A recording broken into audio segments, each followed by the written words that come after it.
Atos 7, versão King James atualizada. Então o sumo sacerdote interpelou a Estevão: Porventura são verdadeiras essas acusações contra ti? Diante disso, declarou Estevão: Caros irmãos e pais, ouvi-me com atenção.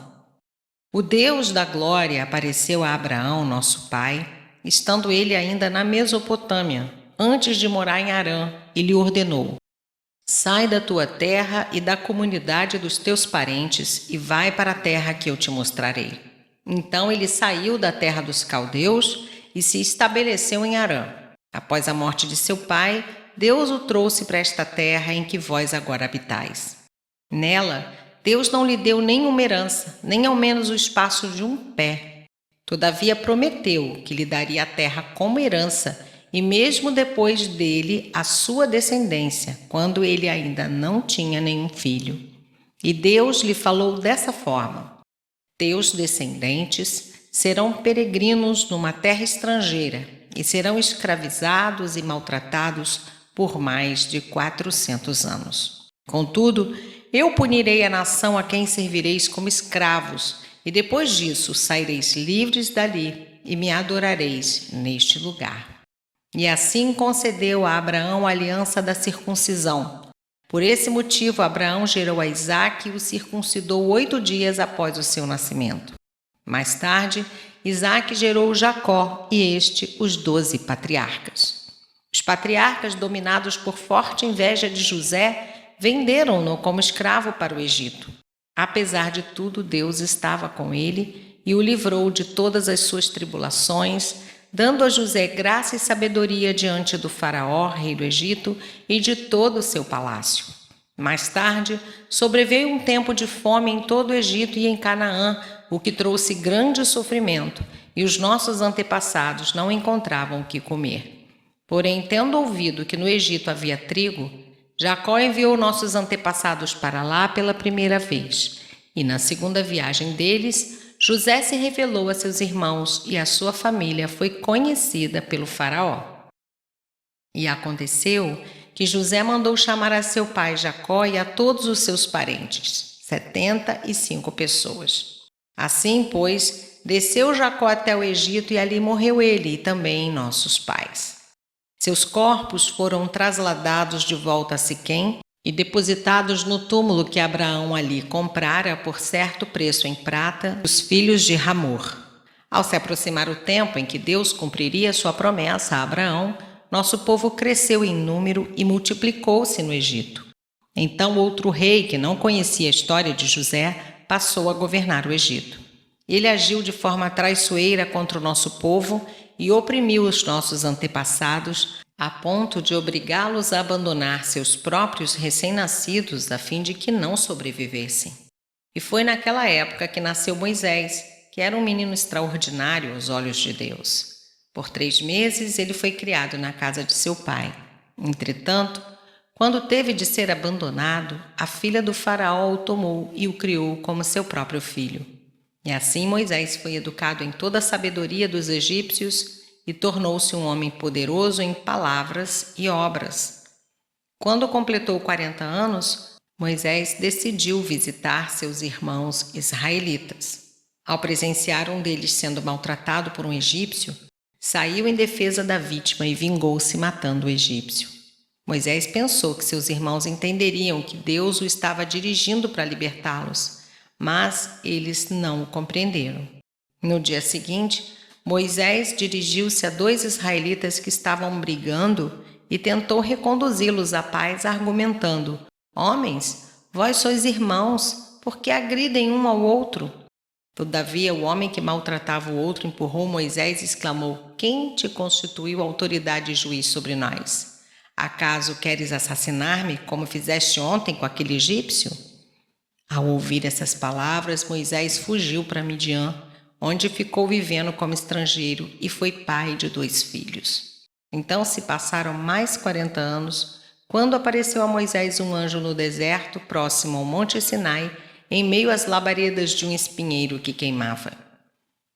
Ao contemplar aquela cena, ficou perplexo e, ao aproximar-se para observar melhor, ouviu a voz do Senhor: Eu sou o Deus de teus pais, o Deus de Abraão, o Deus de Isaque e o Deus de Jacó. Moisés ficou trêmulo de medo e não ousava erguer seu olhar. Então o Senhor lhe ordenou: tira as sandálias dos pés, porque o lugar em que estás é terra santa. Tenho visto com atenção a aflição do meu povo no Egito. Ouvi os seus clamores e desci para livrá-lo. Agora, portanto, vem, eu te enviarei ao Egito. Este é o mesmo Moisés a quem eles haviam rejeitado com essas palavras: quem te constituiu autoridade, juiz? Deus o enviou como líder e libertador pela mão do anjo que lhe apareceu no espinheiro. Foi este que o conduziu para fora, realizando feitos portentosos e sinais maravilhosos no Egito, no Mar Vermelho e no deserto, por um período de 40 anos. Este é o Moisés que disse aos israelitas: Deus vos levantará dentre vossos irmãos um profeta semelhante a mim. Moisés esteve na congregação no deserto com o anjo que lhe falava no Monte Sinai e com os nossos antepassados, e recebeu palavras vivas a fim de nos serem transmitidas. Todavia, nossos antepassados se recusaram a obedecer a Moisés, antes o rejeitaram, e em seus corações retrocederam ao Egito, clamando a Arão: faze-nos deuses que nos conduzam, pois quanto a esse Moisés que nos tirou do Egito, não sabemos o que lhe aconteceu. E naquela época, eles produziram um ídolo em forma de bezerro, ofereceram-lhe sacrifícios e realizaram uma grande celebração em homenagem ao que suas mãos tinham produzido. Por isso, Deus se afastou deles e deixou que se entregassem ao culto dos astros, exatamente como foi escrito no livro dos profetas. Foi a mim que ofereceste sacrifícios e ofertas durante os 40 anos no deserto, ó casa de Israel. Ao invés disso, erguestes o tabernáculo de Moloque e a estrela do deus Renfã, ídolos que fizestes para adorá-los. Por essa razão, eu vos mandarei para o exílio para além da Babilônia. Contudo, o tabernáculo da aliança estava entre os nossos antepassados no deserto, que fora construído conforme a ordem de Deus a Moisés e de acordo com o modelo que ele tinha visto. Tendo-os recebido, nossos antepassados o levaram sob a direção de Josué, quando tomaram posse da terra nas nações que Deus expulsou diante deles.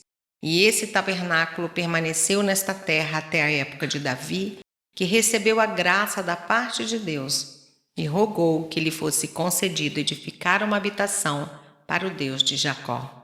Apesar disso, foi Salomão quem lhe construiu a casa.